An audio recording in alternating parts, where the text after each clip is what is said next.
Here, this might help your sneezing. Oh, thanks. Here, you can have this back now.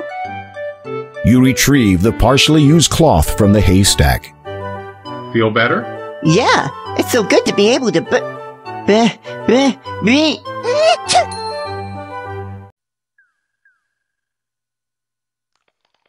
You take the silver needle.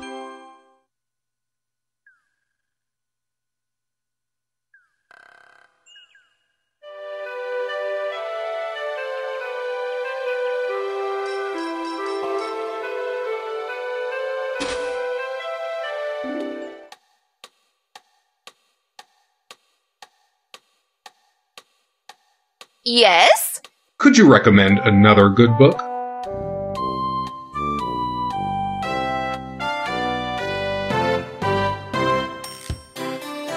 There! This book is entitled Legends. Browsing through it, you notice an interesting excerpt.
Good afternoon.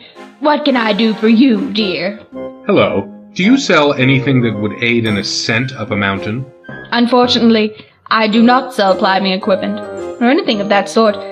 This is really a specialist store. Oh. However, I do have an item which you might find useful. This lamp is said to contain a genie. Never tried it myself, of course. I do not believe in using magic to solve my problems. Nature has made us as we are, and we should be glad of that. Uh-huh. How much for the lamp? The old lady hesitates. You sense she wants more from you than your money.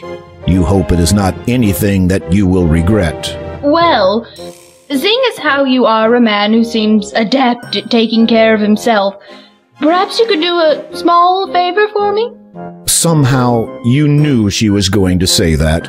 I once owned a beautiful nightingale, quite rare around here, but the sentimental value far outweighs its monetary worth. That foul old witch Hagatha has stolen it from me, probably to use in some concoction or another. Her nose screws up in disgust. So, if you could be a sweetie and retrieve it for me, I will trade you the lamp for the bird. Agreed? Well, I will see what I can do. Do be careful. If Hagatha should spot you out of her good eye, then you'll be in for it.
It is a human skull with a radiant blue stone wedged into its eye socket.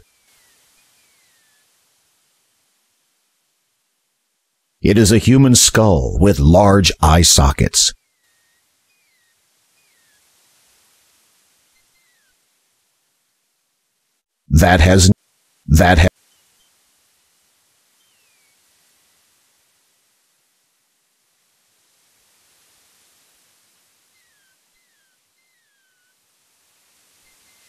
The brooch has an enormous sapphire inside. It is a simple but carefully woven pendant. It is a slightly luminescent blue stone about the size of your palm.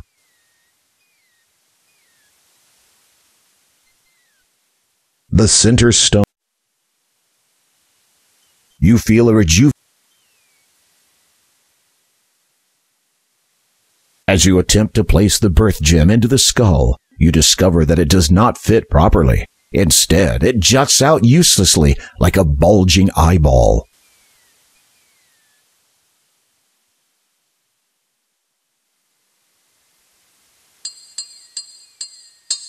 You gently tap the birth gem with the mallet, hoping not to break it.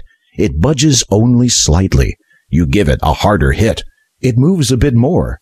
You hold your breath and give the gem an almighty thwack. It pops into the skull. As you face the skull towards the image of the bat above the cave, you notice that its wing has faded slightly. However, you suspect that whatever danger the bat represents is still in effect. You turn the rightmost skull so that it faces the bat symbol above the cave entrance. The power of the two skulls combined has caused the bat symbol to disappear. You sense whatever danger it represented has now subsided.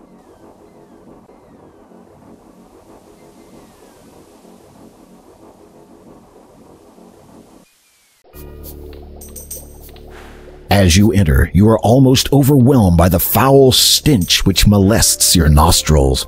It is obviously coming from whatever Hagatha is cooking in that large cauldron of hers. There are some things of interest on the other side of the cave, but you have no means of crossing over there safely at this time. A caged nightingale sits on the floor near the northern cave wall. The light from outside barely penetrates the interior of this cave. So long as you keep your distance, Hagatha shouldn't notice you. You need to get